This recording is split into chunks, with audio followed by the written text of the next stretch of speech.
teman-teman yang dimuliakan Allah Subhanahu wa Ta'ala. Pertama-tama, marilah kita panjatkan puji dan syukur kepada Allah Subhanahu wa Ta'ala, Tuhan semesta alam yang telah menganugerahkan rahmat, taufik, dan hidayahnya kepada kita. Salawat dan salam semoga senantiasa dilimpahkan kepada junjungan Nabi Muhammad SAW. Hadirin dan hadirat sekalian saya muliakan, hari ini saya akan kultum dan bertema keutamaan bersedekah. Apa saja yang kita miliki, kemampuan, kepandaian, dan harta benda adalah anugerah dari Allah Subhanahu wa Ta'ala yang harus kita gunakan dengan sebaik-baiknya agar mendapat keridhaannya terhadap harta benda yang kita miliki.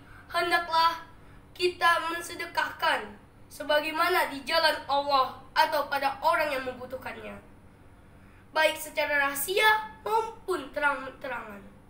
Banyak ayat-ayat Al-Quran maupun hadis Nabi Muhammad SAW memerintahkan bersedekah dan menjelaskan keutamaannya.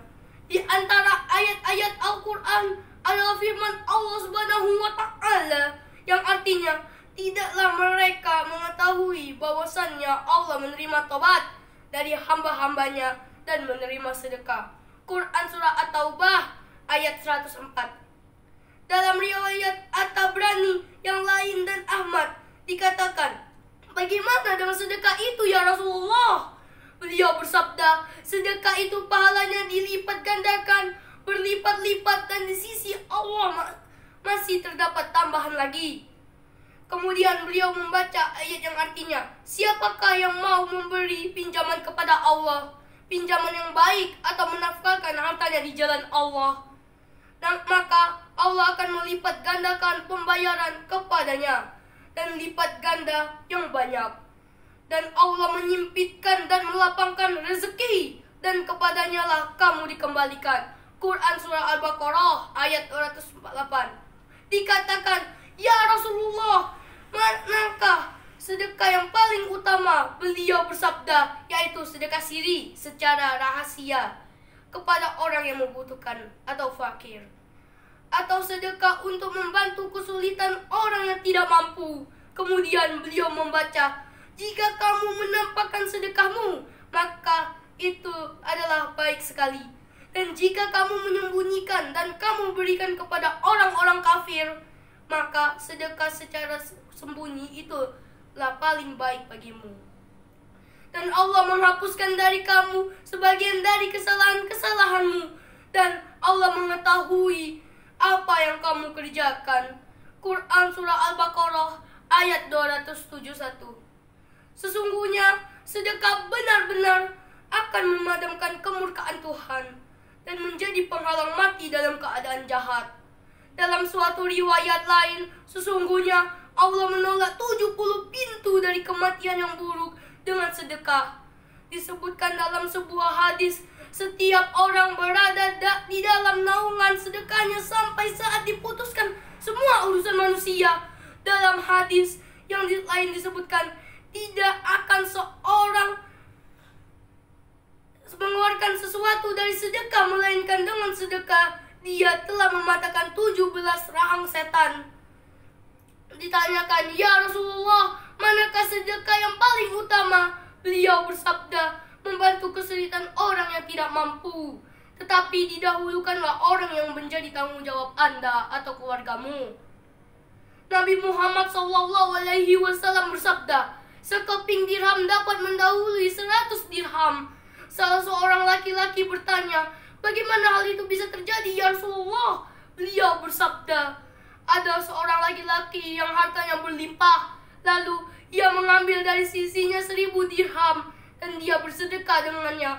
Ada seorang laki-laki yang tidak memiliki kecuali 2 dirham, dia mengambil satu di antara keduanya dan bersedekah dengannya. Hadirin dan hadirat sekalian saya muliakan, sedekah tidak akan mengurangi harta dan benda barang sedikit pun.